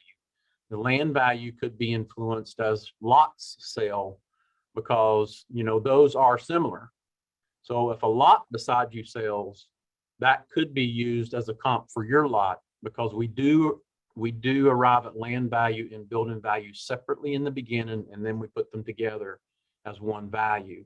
So that could have an impact on your value. When developers come in those infill lots and they buy them and they pay $80,000, $90,000, $100,000 for, you know, a less than a quarter acre lot, that could impact the other lot value. So does that make sense? It makes so much sense that I would go a stretch further and say that it would not possibly impact the land value increase. It's going to impact the land value adjacent to the property also, correct? Yeah, That- because that's gotta be- remember in appraisal, we're going to value your land as vacant to start with. Okay, we're going to look at what it would sell for as a vacant lot and what that's the value of the lot. So in order to get that vacant lot value, we have to look at those most recent sales of the other vacant lots in the neighborhood. So that's where we start. And we're going to talk more about that in our next meeting of part 2. I'm going to walk you through some of that and hopefully help you understand a little bit more about that process. Okay. Because there is some truth to the myth that the value of homes going up in the community does increase the overall property value in the neighborhood. There is some correlation to that, whether we understand it fully or not. And I know you'll get into it more, but okay. All right. Keith, we have some questions that came in to us that we want to answer some questions that other committee members may have, and I'm going to move forward with that, if that's okay. Yep, sure. Let's do that. So I have, I think, 6 questions that Ori sent in, and you guys, all the committee members, I think, was copied on the email. So I wanted to answer these questions to everyone. So we can do that now. So the first question was 2021 reassessment. Why was there a reassessment conducted in 2021? General Statute 105-286 requires counties to conduct reappraisals at least every 8 years, or a mandatory advancement reassessment if the county's assessment ratio is less than 0.85 or greater than 1.15. Our last reassessment was in 2017, so the next reassessment could have occurred in 2025. And that is correct, is that the statute says the assessor must revalue a minimum of every 8 years. But inside that statute also says that the county commissioners have the authority to advance that reappraisal to whatever cycle they wish. So they could do every year, they could do every 2 years. We're on every 4 years, and we've been doing every 4 years for a long time. And there's a reason for that I'm going to get to. So mandatory advancement. What happened in the 2021 reappraisal is that I did go to the commissioners in 2019, and I made a recommendation to the commissioners that we go ahead and advance the reappraisal to 2021. And the reason that I did it is for a couple of reasons. Is that the 2020 sales ratio study from the North Carolina Department of Revenue came back in April of 2020 at 84.3%. Okay. So what that's telling us is that if I had not asked for that, if I had not asked the commissioners to advance it, then we would have got a mandatory trigger to advance it anyway. Okay. So we were just kind of getting ahead of that what was getting ready to happen. We were being proactive and saying, I was sort of with the commissioners predicting the future market in the real estate, saying it's going to continue to appreciate. The sales ratio is going to continue to drop. We either go ahead and schedule it, or we're going to get triggered by the statute to have to schedule it. The other reason is this, and I don't think we've ever talked about this, but keep this in mind, is that the statute also says after the 4th year of a reevaluation, if the county sales ratio study drops below 90%, public service companies will get an adjustment in their value. Now, Public service companies are companies like railroads, airlines, bus lines, these type things, which are assessed every year. Okay, they're not on the same 4-year cycle as we are here locally. They're assessed every year. However, the statute says that again, if the ratio drops below 90% after the 4th year into a reappraisal, whatever that ratio is will be applied into the public service to reduce their value. Now, public service value in Buncombe County is $1 billion. Okay, we have $1 billion in public service value. If we lose 10% of that because we didn't do the reappraisal in the 4th year, then you can calculate what the taxes lost would be for the county and the city of Asheville, fire departments, the big ones, Skyland Fire Department, because that's where Duke Energy's at. So that's the other reason that's sort of down in there that we don't talk about much and you don't hear much about. Okay, so that's one of the reasons why most counties went to at least a 4-year cycle, is to prevent that adjustment in the public service values. Okay, so Ori, did that answer your question? That question? Okay, good. So regressivity, can the assessor's office comment on a recent national study that demonstrates assessment regressivity in Buncombe County? So Ori is referring here to the research document that came from University of Chicago School for Municipal Finance. And they did a study on all county, at the county level of assessments. And there's a lot of reporting in the document. It says that demonstrates that less expensive homes are systematically overassessed, while more expensive homes are underassessed in Buncombe County and every Western North Carolina county. The trend appears to place an unfair financial burden on low-income residents. It appears that this trend has occurred over the last decade.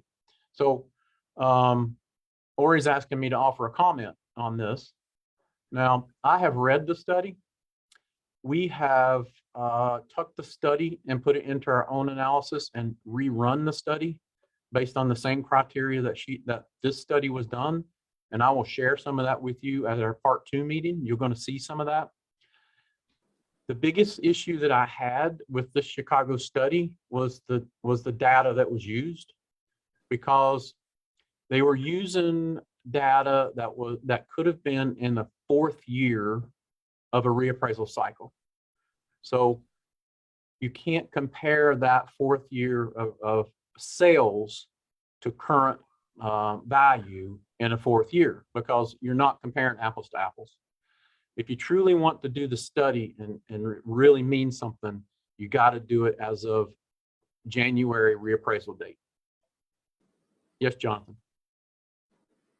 So to be clear, and I hadn't looked at the study yet, and I will, but so are you saying that they potentially used in this particular study an appraisal from or a tax assessment value from 2017, and then compared that to sales in 2020 or something of that nature? Yeah, so they could have used data from 2016 assessment, compared that to a 2017 sale, or vice versa. And the data, you're not comparing apples to apples. So what you have to do in the data is to say, all right, the reappraisal happened January 1 of 2021. That is the only time that that value is certified. After that date, the value starts becoming old. So once then we get into January of 2022, whatever sale happens in 22, you can't go back and compare to the assessment that was created in 21, because the 21 assessment stays static. However, the market keeps appreciating. So if you get out to the 3rd or 4th year into a reappraisal and you're comparing it to the assessment, the two are going to be, you're going to see a lot of inequities, because you'll see inequities because there's different areas of the county and neighborhoods that are appreciating at different rates.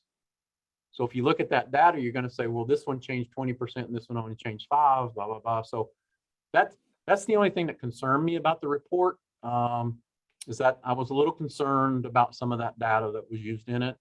Also, we separate our data based on class. So we only compare single family residential homes to single family residential homes. I don't compare single family residential homes to manufactured housing. Okay, we separate those buckets of different property types. So I'm a little bit concerned if they did that, or if they just took all the sales they could gather from our database and just threw them all in one big spreadsheet and started doing the analysis on them. So that was my concern.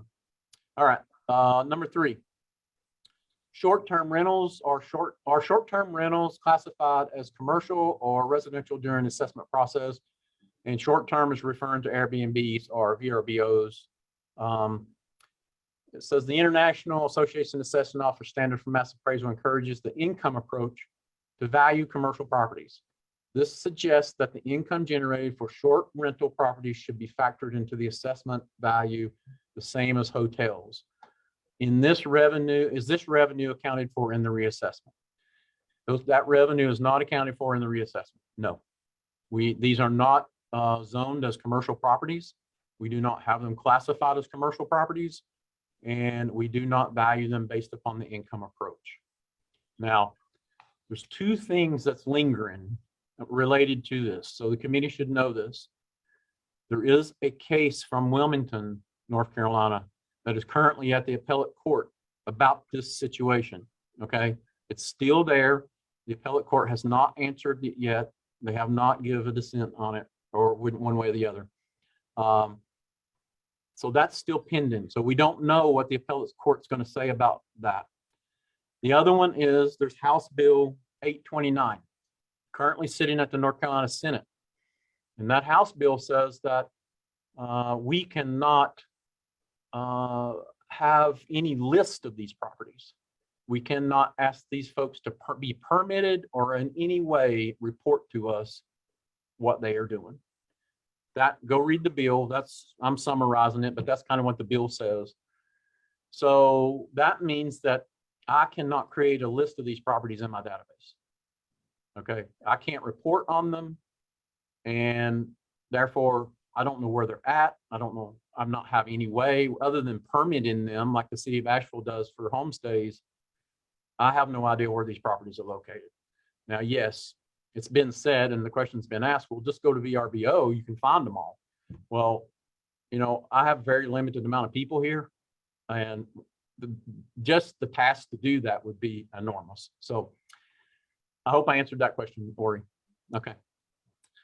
Neighborhood codes. Why are neighborhood codes used in reassessment process, and how are the neighborhood boundaries delineated? We are going to talk again more about this in part 2. However, neighborhood codes are used to group properties. Like I just said to Bobette, if you take Forest Lake has a neighborhood code associated with it. And that code is nothing but a key for us to sort that data and keep the data together. Okay. We report on just that data. So that's what keeps me from pulling comps out of Bobette's neighborhood into Forest Lake, because I know they're not in the same coding. So the other one was, how do we delineate these boundaries? They're driven by the market. Okay. Same as I just said about Forest Lake. Forest Lake is a market with itself. Okay. The Ramble is a market within itself. We don't compare the Ramble to anybody else. We start delineating these neighborhoods. Define subdivisions that have been defined by plats that have been recorded. These are now what we call a neighborhood, because they're with a market within themselves. So they are a sub-market within Buncombe County that we're only using comps within that same neighborhood. Some of the older neighborhoods, we may look at year built, we may look at design style, we may look at difference in values per street. So I mentioned Montford earlier. That's a good example, because if you go down Montford Avenue, on each side of Montford Avenue is one neighborhood, because the values of homes and land on Montford Avenue is tremendously different than you go down to Flint Street maybe. So as you step off of Montford Avenue, you will see more neighborhoods being created, because there's sub-markets within Montford. So you can't compare everything in Montford to Montford Avenue. If you did, then the values would not be correct. That's how we see it. So we can talk more about that next time, but does that help, Ori? Okay. So appeals, can the assessor's office comment on why owners of more expensive homes are more likely to participate in the appeal process and why those that do are likely to have their assessed value reduced as compared to less expensive homes? I think, Ori, this comes back to what we said earlier. This is a lot of the education process. And I'll say here again is that in the state of North Carolina, the assessor is correct until proven otherwise. Okay. So what that means is the statute's saying if you want to question the value that I put on your home, then you need to step forward, appeal it, and tell me why the value is wrong. Okay. So I think again, it's the educational process of going to communities and saying, hey, this is the appeal process. This is your right. This is what you need to tell us. If there's something about your home that I don't know, then please tell us. And, you know, Ori, maybe the higher end homes is because, you know, these are people that are more familiar with the process. They're a lot of business people. Maybe they have accountants that's giving them guidance. You know, maybe they're getting advice from their attorneys, in which the lower end homes probably are not getting. Now, am I saying that that's correct? No, everybody has the right to appeal. And I want people to do that. But as I have talked before, here's something you guys can think about moving forward with a recommendation. And maybe Ms. Bobette would make a comment on this, is that people don't want the government to get involved. Okay. They think it's a controversial process that if they appeal, then it's just going to be difficult. They're just going to have to argue with us. They don't want the government in their business. They don't want us in their homes. So we have to break down that barrier. Okay, there's a barrier there that's got to be broken down. And I would like some ideas from this committee and different communities on how we can get past that barrier to where my office can be available to everybody that wants to hear from us and wants our help. Okay, so Ori, I think there's a few things that surround that question that I would like to hear more about from this committee on some ideas on how we could overcome that. Melanie, you have your hand up. Yes, and this may be for Ori or for you. And I apologize that I didn't notice it until now, but Ori, when you sent these questions out to everyone, it looks like you embedded some pictures, but I'm unable to see them. I don't know if other people could see them, including appeal rate and success rate. And I was wondering if you could send those out again. Yeah, Melanie, I realized actually Keith pinged me during the beginning of this meeting that in that email I did have some images attached that didn't come through. So I'd be more than happy to pull those back and send those back out to the committee. There's screenshots of things that I've seen, so nothing too dramatic that we haven't already talked about, but I'd be happy to share what I've got. Thank you. Yeah. Keith, can I add one extra kind of layer to this? And I think the question I would also ask is even if we see participation in the appeals process, understanding why appeals may be granted a decrease in their value if there's something about their application process that they're not moving all the way through it, they're incomplete. There's some element to why even if an individual is participating in the appeals process, they're not seeing a decrease. If there's a systematic pattern, I think that's part of the education we might want to think about as well. So just following that up too. Yeah. But and you are correct. There is somewhat of a pattern because we get a tremendous amount of those appeals, which the appellant will just write on the appeal, tax is too high. And that's all we get. So, you know, we don't get anything to question. We don't get any additional data. So when we get an appeal like that, to where somebody just wrote on there, tax is too high, then we send that back to them with a notice saying there was no information provided. Therefore, there's no change. So again, in the appeal process, you have to be prepared to come up and say, hey, here's why I'm appealing. Here's why I think the value is wrong. Here's the evidence. Look at my pictures. Look at the condition of my house. There's a lot of those things that we don't get communicated to us. Okay. I think that, not to interrupt Keith, but you know, I think that need, you know, in my mind, as one person on this committee, and not speaking for anything other than that, I think that needs to be if not at the forefront, at least a sort of a tenet of some of the things that we as a committee need to come up with strategies and ideas around maybe that, and I think I mentioned this the first night that we all met, is like,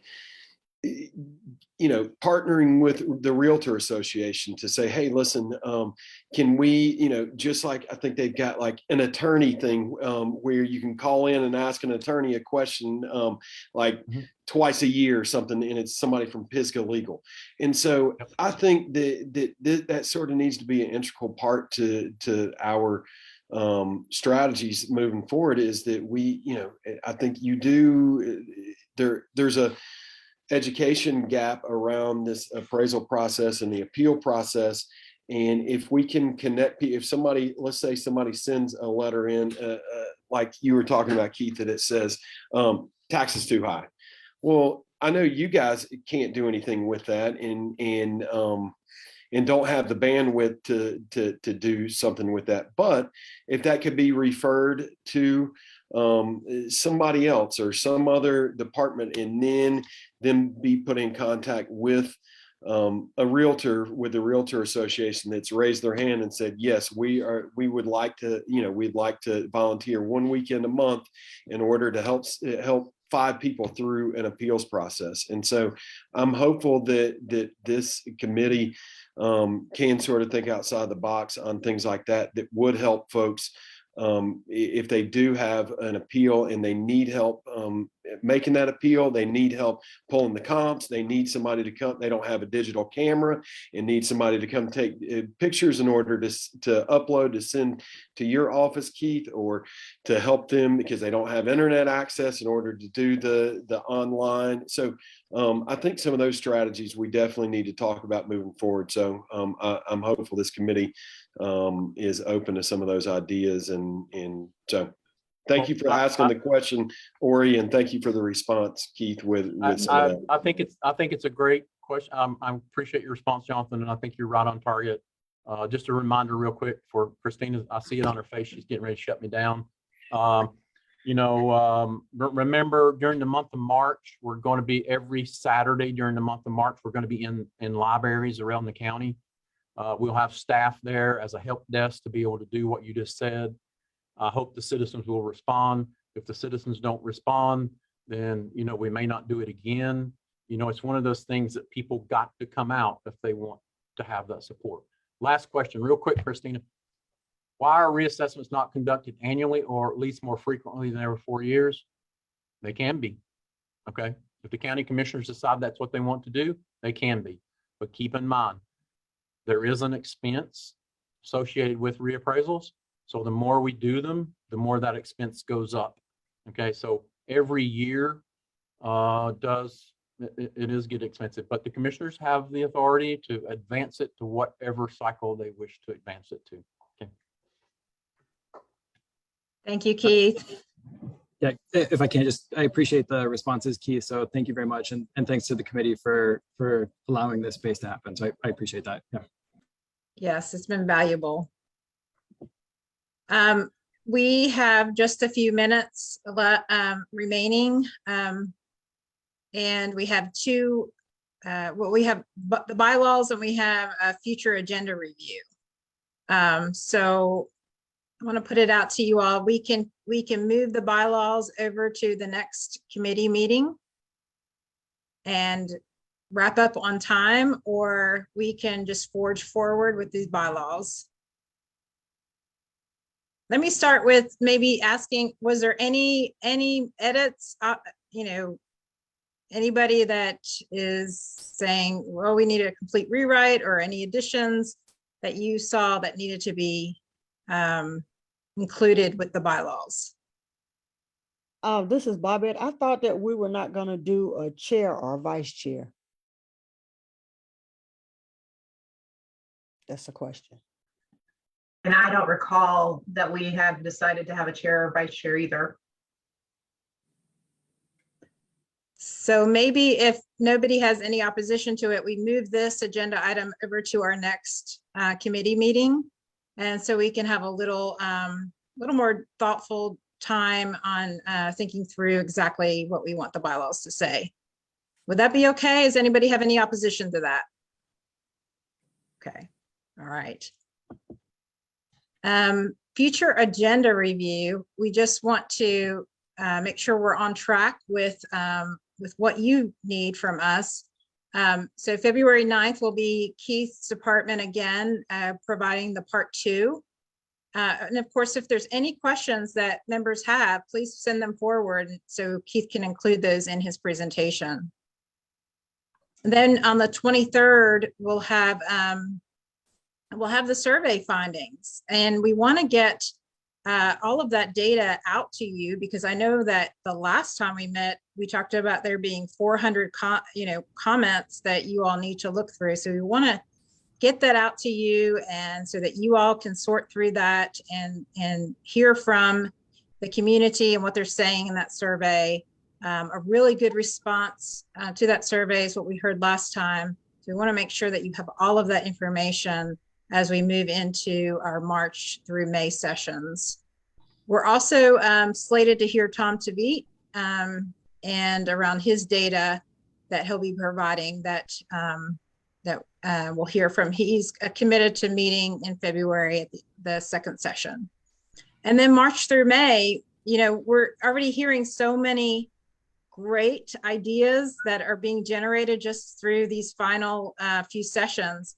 So you want to keep that momentum going, and we want to guide you all through a focused conversation so that we can really hone in on exactly what your guidance is on future assessments, and then the input into equity concerns.